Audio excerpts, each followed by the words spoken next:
오늘 하루 이슈의 중심 최경영의 최강시사.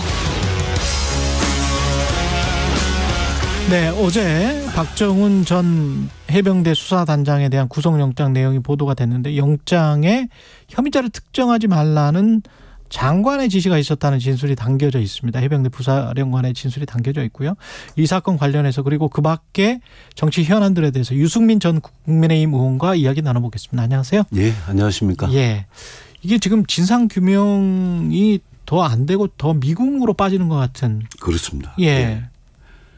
이걸 뭐 많은 언론에서 그러고 항명 사건이라 그러는데, 그렇죠. 저는 뭐 이거는 항명도 문제가 될 수 있겠지만 저는 외압 사건이라고 불러야 된다고 봅니다. 왜냐하면 항명이라는 거는 지시를 이행을 했느냐 안 했느냐, 어떻게 보면 조금 단순한 팩트의 문제예요. 예. 그리고 그거는 뭐 금방 이렇게 드러날 수 있는 문제예요. 그런데 이 항명이 되려면 앞에 그 조건이 있습니다. 군형법에. 정당한 지시, 정당한 명령이어야 되거든요. 예. 그 명령이나 지시 자체가.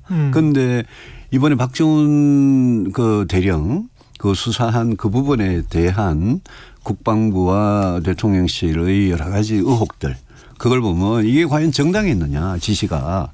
그거 다 그 해병대 사령관하고 해군 참모총장하고 장관이 다 보고 결재한 거를 뒤집은 거잖아요. 그렇죠. 예. 그 사람들은 뭘 가지고 그렇게 결재를 한 겁니까? 그래서 이거는 외압 사건이다.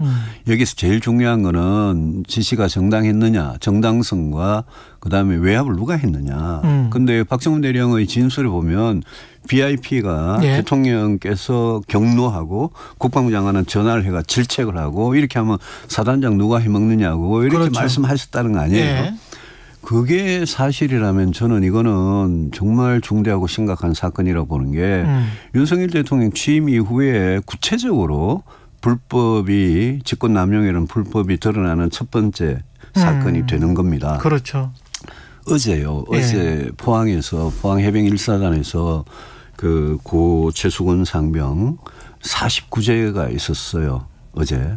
거기에 이제 보도를 보니까 최수근 상병의 흉상을 포항 1사단에 이렇게 건립을 한다, 세울 거다, 이렇게 보도가 나오던데, 제가 문재인 정부 때 2018년에 마리논 헬기 추락 사고가 있었습니다. 마리논 헬기 2018년 여름에 7월에 예. 17일에 7월 예. 17일에 그때 해병대 장병이 그 5분이 순직을 하셨어요. 거의 완전 전소돼 가지고. 예. 그런데 그 이후에도 이 사건의 원인과 책임을 규명하는 일이 완전히 그냥 미궁에 빠져버리고, 그 당시에도 아무도 원인도 제대로 안 밝혀지고 아무도 책임 안 지는 걸로 사건이 끝나버리고, 포항 1사단 지금 가면 그 해병 마리논 헬기에서 순직한 5 해병의 위령탑도 있고 그 부조상도 있고, 저도 매년 갑니다. 7월 17일 되면. 그런데 저는 뭐 최수근 상병 흉상을 해병 1사단에 세우는 거 좋아요. 좋은데 그보다도 훨씬 더 중요한 거는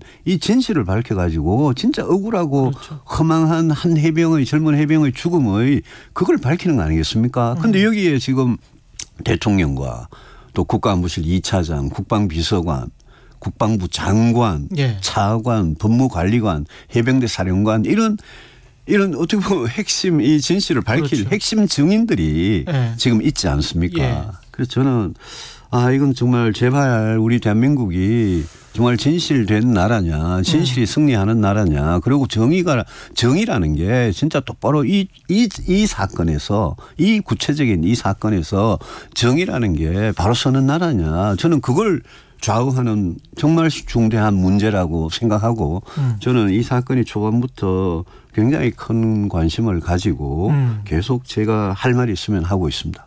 근데 대통령실이 지금 국가안보실 2차관하고 예. 임기훈 국방비서관을 교체하려고 하면서 예. 뭐 확대 해석은 하지 말아라. 6개월 전에 이미 다 준비돼 있었던 거다. 이번 사건과 관련 없다. 이렇게 지금 이야기를 하고 있는데 예. 이게 교체를 하는 시점이 좀 미묘하긴 한데, 여하튼 교체를 한다고 하더라도 저는 말이 안 된다고 봅니다. 예. 왜냐하면요, 국가안보실에 가면 1차장, 2차장인데 하나는 외교고 하나는 국방안보 쪽이에요. 예. 그런데 최근에 대통령께서 한미 정상회담 해가지고 워싱턴 선언했죠. 또 캠프 데이비드 가가지고 한미일 정상회담 했죠. 그 국민들한테 역사적인 성과를 이루어냈다고 스스로 국민들한테 자평을 하고 홍보를 하고 그랬지 않습니까? 예. 그걸 한 사람들이 그 사람들이 안 보실 사람들이 그런데 그렇게 훌륭한 업적을 많이 했다는 그 사람들을 갑자기 어느 아침에 왜 둘 다 동시에 바꾸고 지금 국방부 장관까지 교체한다 그러잖아요. 예. 저는 이거를 뭐 일부 야당이나 일부에서 꼬리 자르기라 그러는데 저는 꼬리 자르기 아니라고 봅니다. 왜냐하면 제가 아까 말씀드렸잖아요. 대통령과 지금 거론되는 그분들 전부 다 이 사건의 진실에 관한 핵심 증인이다. 증인이다. 그렇지 않습니까? 예. 그 핵심 증인들을 하나하나 지금 어디 숨기거나 치우는 거예요. 예. 그 저 대통령실 국가안보실의 2차장과 국방비서관은 너무나 핵심 증인이죠. 7월 30일 오전에 대통령실에서 있었다는 대통령이 참석했다는 그 수석 보좌관 회의에 다 뭐 국방비서관이 있었고 보고를 했고요. 그 자리에서. 예. 그 자리에서 저 대통령께서 경로하셔가지고 국방부 장관하고 통화를 질책했다면 그 자리에 수석 보좌관 회의에 참석했던 사람은 다 들었을 거 아닙니까? 그렇겠네요. 국방부 장관이 들었고 장관이 들었는 거를 해병대 사령관은 이야기했다는 거를 박정원 대령이 지금 진술하고 있는 거거든요. 그렇네요. 그 1차 핵심 정의는 해병대 사령관이에요. 제가 보니까 해병대 사령관께서 굉장히 고민을 많이 하고 해병의 어떤 명예 그다음에 어떤 이 사건의 진실 또 부하였던 직속 부하였던 부하인 박정원 대령의 어떤 문제 이런 것 때문에 굉장히 고민을 많이 하시는 것 같은데 국방부장 그 해병대 사령관의 진술이 오락가락했어요 그동안. 그렇죠. 네. 뭐 약간 뭐라 그럴까 이거 뭐 햄릿형 지금 고민하는 사람 비슷하게. 네. 그분이 왔다 갔다 했어요. 예. 이분이 지금 진실을 이야기를 해야 되고 국방부 장관이나 나머지는 아무도 지금 진실을 이야기하지 않지 않고 있습니까? 그러니까 수사단장과 해병대 사령관은 형 아우 사이일 정도로 친했다라고 그럴 하고. 겁니다. 예. 예. 뭐 같은 늘 해병대 사령부에 같이 있었으니까 또 이 사건을 두고 뭐 거의 7월 30일, 31일 계속 뭐 8월 1일, 2일 날 계속 이야기를 했다는 거 아닙니까? 근데 아주 간단하게 생각을 해보면 사실은 그분들의 휴대폰이나 비화폰을 그냥 포렌식을 해버리면 당연하죠. 예. 그러면 모든 진실이 그냥 밝혀질 것 같거든요. 그러니까 그 통화 수단이나 여러 가지 그런 거를 수사를 해야지 이제 나오는 이야기인데 전부 다 그냥 국회에 나와가지고 아닙니다, 안 했습니다, 보고 안 했습니다, 전부 다 이래버리니까 이게 만약 박 대령 말이 진실이라면 전부 다 그냥 국회에 와서 거짓말하는 위증을 하는 거거든요. 게다가 그러니까 방금 말씀하신 대로 그게 무슨 이렇게 통화한 수화기 핸드폰의 뭐 포렌식이나 이런 거 다 지금 할 필요가 있는데 단순히 국정조사나 국정감사 가지고는 쉽지 않을 겁니다. 쉽지 않을 것 그리고 같은데. 지금 인사이동을 하잖아요. 장관이고 안보실 사람들이고 다 딴 데로 이걸 딱 봐야 되는 게 이 사람들이 진짜 꼬리 자르기 식으로 아래 사람한 책임을 떠넘기는 식으로 이걸 정말 잘려가지고 완전히 그냥 실업자가 되느냐 아니면 이 사람들이 그래도 괜찮은 자리 영전이 되고 아니면 좋은 자리에 가가지고 되느냐 이거 한번 잘 보셔야 됩니다. 그래서 제가 보기에는 국정감사나 국정조사하면 또 여야가 정인을 채택하는 문제 가지고 싸우고 또 안 나오면 그만이고 또 현직에 있지 않으면 현직에 있으면 나와야 되거든요. 그런데 다른 자리 가면 뭐 핑계대고 안 나올 수 있는 거거든요. 그렇겠습니다. 그래서 그 특별검사가 필요하다. 공수처에 지금 고발을 해놨잖아요. 그렇죠. 저는 뭐 공수처라는 게 뭐 생기고 나가지고 유명무실한 거 비슷한 그런 존재 비슷하게 국민들은 인식이 되고 있는데 공수처가 이 사건을 얼마나 정말 철저하게 엄중하게 수사할 수 있을지 모르겠습니다. 그래서 공수처도 뭐 제가 일말이 기대는 합니다마는 특별검사를 할 수밖에 없다.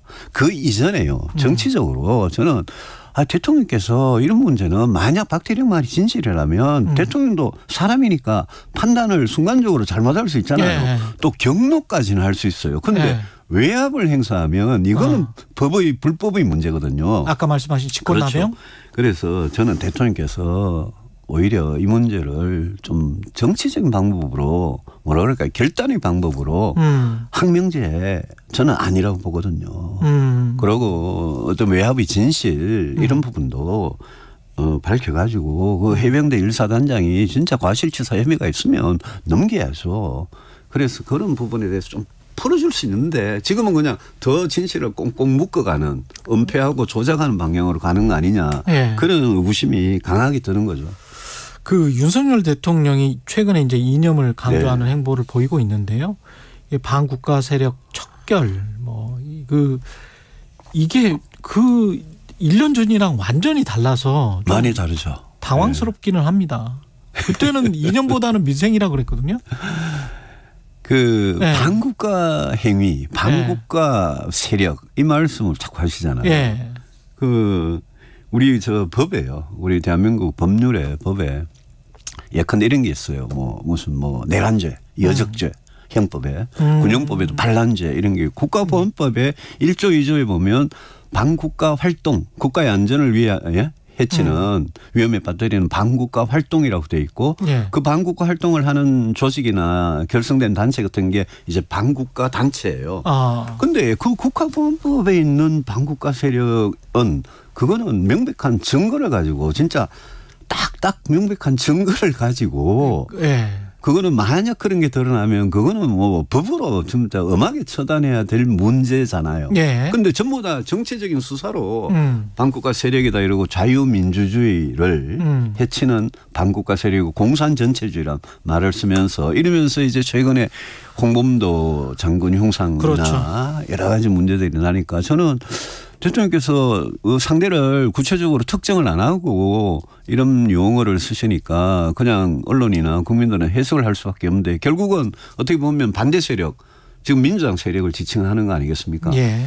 근데 민주당 전체가 반국가 세력이 될 수 없잖아요. 민주당 일부가 무슨 국가보안법이나 이런 걸 위반할 수 있을 가능성이 있어요. 그런데 예. 민주당 전체를 놓고 야당 전체를 놓고 그것도 국민이 선출한 지금 제1야당을 놓고 반국가 세력이라 이러면 그다음부터는 뭔가 그 말에 대한 책임을 지는 증거를 내놓고 구체적인 근거? 법적으로 심판하는 그런 행위들이 있어야 되는데 그런 건 아무것도 없잖아요. 그리고 윤석열 대통령께서 그러잖아요. 김대중 노무현 정신을 계승한다 그런 말을 하잖아요. 이번에 녹취록에서도. 근데 한때는 김대중 노무현 정신을 계승하겠다는 그런 분이 지금 와가지고 민주당을 상대로 그러니까 너무 일부러 뭔가 정치적 의도를 가지고 이념 전쟁, 이념 논쟁으로 몰아가는 거 아니냐. 이렇게 되면 이제 그걸 누가 반국가 세력이라고 이렇게 지칭받는 그 세력이 그걸 인정을 하겠어요. 그러면 아까 이현욱 의원님도 그런 말씀 하시던데 서로를 악마해가지고 양극단이 아주 극단적으로 대립하는 이런 정치가 어떻게 보면 총선까지 그냥 쭉 가버린다. 그래서 국민들은 정치에 대해서 더 혐오를 염증을 느끼실 거고 그러려면 각자의 어떤 골수 지지자들이 주로 투표에 열심히 참여해가지고 총선이 결정되는 이런 식으로 가면 대한민국 정치가 도대체 여러 가지 지금 시대의 여러 가지 문제들 민생 먹고 사는 문제들 이런 거 해결하는 건 전혀 안 하고 맨날 싸우다가 내년 4월에 딱 돼가지고 그냥 그 각자 진영 지지자들 모이고 나머지 대부분의 시민들은 그냥 정말 중도적이고 합리적이고 상식을 가진 시민들은 염증을 느끼고 투표장에도 안 가는 이런 정치를 해가지고 어떻게 나라가 뭔가 문제를 해결해 나가는 그런 정치를 할 수 있겠습니까? 근데 투표율을 낮추면 정치 평론가들의 이야기여서 어디까지 믿어야 될지는 모르겠습니다만은 투표율을 낮추면 국민의힘에 좀 유리하다 이런 분석에 따른 것인가요? 그렇게 된다면 지금 말씀을 들어보면 대통령께서 하시는 여러 가지 정치 행위들을 보면 약간 그런 거를 무슨 선거 전략 비슷하게 가져가는 거 아니냐. 지금 대통령 지지율은 30% 박스에 갇혀 있잖아요. 그런데 이걸 가지고 대통령 지지도 하나 가지고 지금 총선을 치르겠다는 게 국민의힘의 선거 전략이거든요. 그러면 우리를 지지하는 지지자들만 똘똘 뭉치고 또 이런 혐오의 정치 이런 걸 통해 가지고 투표장에 그냥 양극단의 지지자들만 나오도록 만드는 이런 게 윤석열 대통령의 총선 전략 아니냐. 또 국민의힘도 거기 그냥 따라가는 거 아니냐. 이런 생각이 들어요. 민심의 바로미터는 결국 한 10월쯤에 강서구청장 선거를 하면 조금 좀 그래도 드러날 수 있을 거는 같은데 강수구청장 선거 하나 가지고 네, 그렇게 판단하기는 저는 쉽지 않다고 보는 게요. 예. 이게 오히려 강수구청장 선거가 결과가 어떻게 되느냐에 따라서 서울 일부의 민심은 어느 정도 드러나겠죠. 윤석열 정부에 대한 어떤 중간 심판 비슷한 그런 민심은 서울에서는 드러나겠지만 이제 결국 중요한 건 수도권이었는데 강수구청장 선거가 예컨대 뭐 국민의힘이 지금 후보를 문제가 되는 후보를 내 가지고 이겼다 칩시다. 그러면 국민의힘은 더 지금 방향으로 갈 가능성이 이게 있잖아요. 맞구나. 민주당이 만약 졌다 칩시다. 그러면 이재명 대표 버틸 수 있겠습니까? 그렇겠네. 그러면 민주당에는 오히려 변화가 일어날 수 있거든요. 제가 늘 이야기하지만 이재명 대표 체제가 무너지면 민주당의 쇄신 혁신이 시작되면 그때부터 국민의힘은 그냥 죽었다고 생각해야 된다. 오히려 정치라는 게 진짜 생물이라는 게 민심이 그런 식으로 흘러갈 수 있기 때문에 저는 그 승패만 가지고 내년 총선을 전망하기는 힘들다. 뭐 구청장 선거 이후에 수도권 민심이 어떻게 변하는지 또 각 당에서는 어떤 변화가 일어나는지 그게 중요하다 생각하죠. 용산 그 대통령실 참모들이랄죠. 김은혜, 뭐 강승규, 그다음에 뭐 원희룡 장관 이야기도 계속 나오고 있고 내각에서 좀 나와서 수도권 총선을 리드하면 될 것이다 이런 생각도 좀 있는 것 같더라고요. 선거 때마다 여당이 되면 대통령 주변에 있는 대통령실 참모들, 뭐 내각에 있는 사람들, 또 지금 대통령 같으면 친한 뭐 검사들 이런 사람들이 이제 대거 나올 수는 있겠죠. 그런데 국민의 눈에 국민들의 눈에 그 사람들이 어떻게 비칠까요? 권력의 그냥 하수인들이 대거 나오는 거고요. 저 사람들이 대거 국회의원들이 돼가지고 들어가면 그냥 거수기들만 많아지는 거 아니겠습니까? 저는 뭐 그분들이 나올 수는 있는데 그분들로 총선을 치른다. 대통령의 최측근 참모들을 대거 총선에 내보내가지고 총선을 치른다. 그게 국민의힘 입장에서 특히 수도권에서 이기는 전략이 될 수 있느냐. 전혀 아니라고 생각합니다. 지금 수도권에서 이기려면 그런 분들도 일부 나올 수는 있겠지만 대통령에 가까운 사람들. 어떻게 보면 지금 늘어나는 중도 무당층의 민심 또 제발 우리 정치가 저출산 문제고 인구 문제고 민생 문제고 이런 문제 해결해 달라고 할 때 거기에 부응할 수 있는 그런 새로운 인물들 그런 사람들이 어느 당이고 국민의힘이고 1번 당이고 2번 당이고 그런 사람들이 많이 나와야 좋은 거 아니냐 그런 생각이 들어서 그런 시각에서 보면 뭐 저 대통령 최측근들이 나오는 거는 그거는 저는 국민의힘한테 특히 수도권 승리에 별 도움 안 될 거라고 봅니다. 별 도움 안 될 것이다. 민주당 상황도 좀 짚어보겠습니다. 이재명 대표가 단식을 하고 있는데요. 이게 시작에 대해서부터 시작은 잘한 겁니까? 아니면 잘못한 선택입니까? 저는 그 부분 단식 시작하는 날 제가 분명히 이야기를 했습니다. 이게 생뚱맞은 단식이다. 왜 단식을 하시냐. 지금 국회에서 절대 다수석을 갖고 있는 민주당이 그 당의 대표 같으면 지금 뭐 양평 고속도로고 무슨 뭐 여러 가지 뭐 현안들이 후쿠시마 오염수고 또 내년 예산 아니고 뭐 얼마나 많습니까. 경제는 지금 뭐 시한폭탄이 널려 있고요. 그런 데 대해서 대안을 갖고 제시를 하면서 그 예산이 됐든 법률이 됐든 아니면 정책에 대한 대안이 됐든 그런 걸 내놓아야지 국민들께서 야당이 제 역할을 하는구나 라고 하지 않겠습니까? 그 안에는 뭐 국정감사 특검 다 포함되어 있습니다. 좋습니다. 그런 거 하자 이거죠. 그런데 그런 거를 주장하는 방법은 그거는 국회에서 의석을 가지고 하는 겁니다. 그러려고 국민들이 의석을 준 거고요. 그러면 지난 1년을 한번 돌아보십시오. 지난 1년 동안 이재명 대표가 해놓은 게 뭐가 있습니까? 측근이 5분의 소중한 사람들이 아주 극단적 선택을 하지 않았습니까? 대장동 백현동의 성남FC에 지금 쌍방울에 그거 자기는 무죄라고 주장하지만 어쨌든 국민들 뭐 검찰이 과잉 수사를 했든 말든 어쨌든 국민들께서 그러면 그게 무죄면 그 의혹을 다 깨끗하게 당당하게 증명을 해라라고 했는데 그동안 방탄국회 하면서 그 방탄이라는 게 뭐 돈봉투 사건이나 김남국 의원 사건까지 막 이렇게 번지고 있지 않습니까? 그러니까 민주당이 지금 저렇게 저조한 거예요. 지지율이. 대통령의 지지율이 저조함에도 불구하고. 대통령 지지율도 저조한데 윤석열 정부 제가 보기에는 그렇게 잘하고 있지 않다고 생각하는데 민주당은 국민들 눈에 저 사람들은 도대체 대안으로서 희망을 못 주는 거예요. 지난 1년 동안 본인의 잘못 또 대표로서 잘못한 거 이거를 그래 뭐 저는 뭐 사퇴하는 게 정답이라고 보고요. 예. 그래야 우리 정치가 발전한다고 보는데 예. 그걸 갑자기 어느 날 생뚱맞게 단식을 시작하시니까 제가 지금 뭐 좀 뭐 벌써 뭐 시간이 지나고 있잖아요. 예. 지금 뭐 식사를 안 하시고 밥을 굶고 있는 이재명 대표한테 저 야박한 소리는 못 하겠는데 이건 아니다. 이래가지고 국민들한테 지금 감동이나 국민들이 공감하는 이재명 대표 이런 선택에 대해서 그런 게 있느냐. 그거를 좀 이재명 대표께서 냉정하게 좀 보셨으면 좋겠어요. 그 대안으로서의 야당을 못하고 있다 이런 말씀을 하셨는데 그리고 이제 대통령도 제대로 지금 국정을 잘 못하고 있는 것 같다. 국민의힘도 굉장히 좀 힘든 상황이다. 네. 이 상황에서 의원님 선택은 그럼 뭐가 될까요?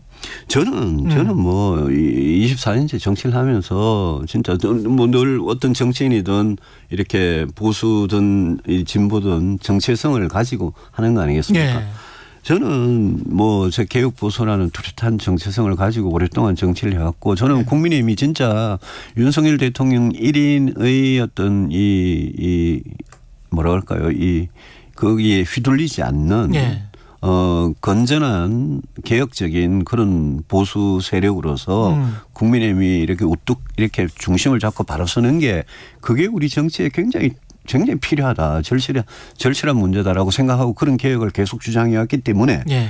이번에 총선을 앞두고도 국민의힘이 과연 그렇게 변할 계기가 제가 보기에는 거의 없습니다만은 그렇게 변할 계기를 만드는 게 저는 뭐 제 1번의 임무고 예. 그게 뭐 거의 불가능하다면 그러면 저도 정말 제가 어떤 길로 가야지 한국 정치를 조금이라도 바꿀 수 있느냐. 뭐 제 한 사람의 힘이 미력하지만 뜻을 같이 하는 사람들하고 같이 만약 힘을 모아서 한다면 어떤 길을 갈 수 있느냐. 그걸 가지고 지난번에 말씀드렸듯이 고민을 하고 백지 상태에서 연말 전에는 이 고민을 끝내야 되는 거 아니냐 그런 생각이 연말 전에는. 네네. 그 두 가지 방안이네요. 그러니까 헌집을 받아서 새 집으로 리모델링해서 고치는 방법. 저는 두 번째는 이 당에 있으면서 끊임없이 리모델링을 주장해온 사람이죠. 예. 두 번째는 터부터 잡아서 새 집을 아예 짓는 방법. 이 당이요. 예. 이 당 국민의힘이라는 당이 국민들께서 생각을 해보십시오. 우리 박근혜 이명박 정부에 대해서 우리가 김대중 노무현 정부 때 10년 야당을 하고 예. 그러고 나서 10년 만에 집권한 정부가 이명박 정부고 그다음에 이은 정부가 박근혜 정부입니다. 예. 탄핵 때문에 이제 20년을 못 채우고 9년쯤 했죠. 예. 이 9년에 대해서 이명박 박근혜 9년에 대해서 국민의힘을 지지하는 국민들께서나 우리 당원들께서나 우리 스스로 생각해보면 우리 자랑스러웠냐.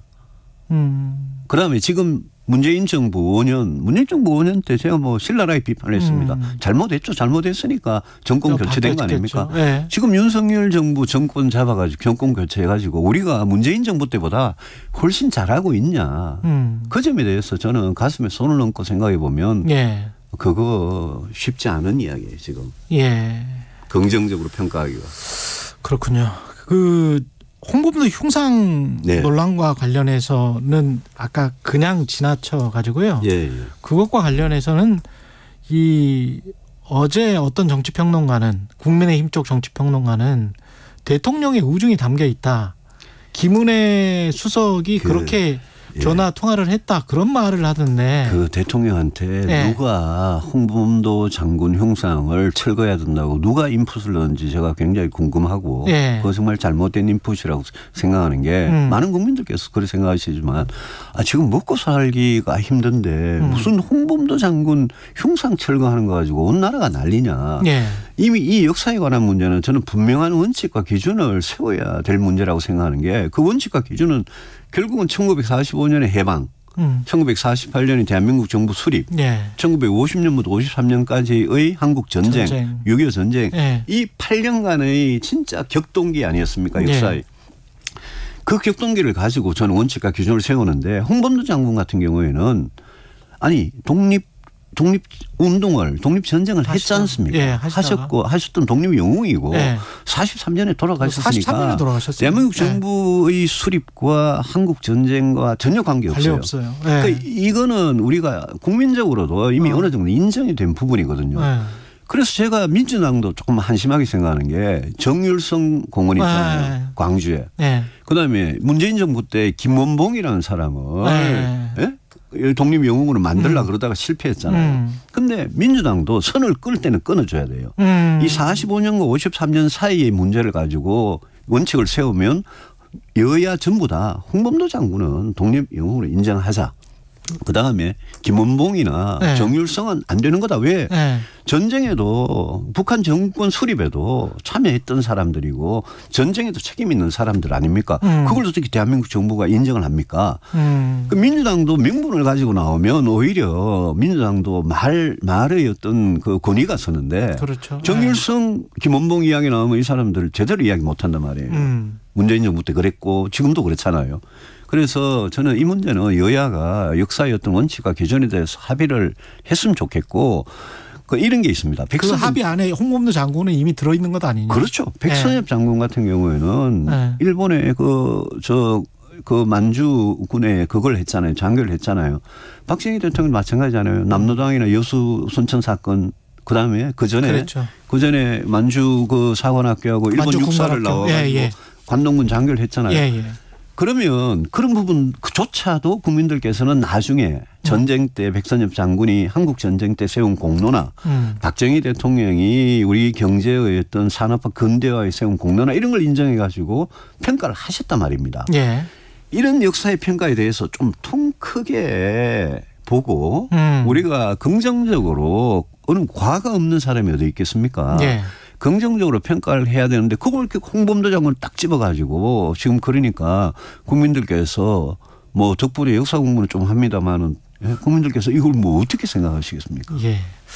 마지막으로 대통령이 지금 해외 순방 중이신데 예.